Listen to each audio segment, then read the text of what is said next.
Joan zen ostiralean, maiatzak 20 Euskal Erkidegoko heziketa zikloetako ikasle, irakasle, ikastetxe, enpresa babesle eta agintariak elkartu ziren Eusko Jaurlaritzan Eusko Skills eta Spain Skills lanbide heziketako olinpiadetako aitortza egiteko.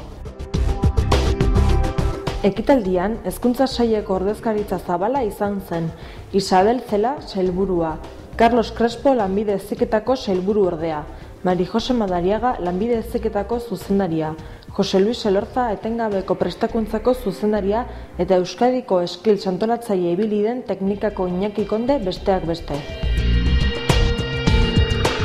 Madrilen apirilean burutu zen Spain Skills lehiaketan parte hartu zuten heziketa zikloetako ikasleak igo ziren oholtzara aitortza diploma jasotzeko.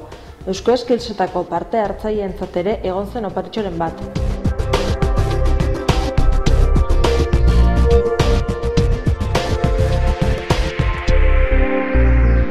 Zorionak berriz ere parte hartzaile eta sarituei eta eutsi goiari Londresen urrian World Skillsen parte hartuko dutenei.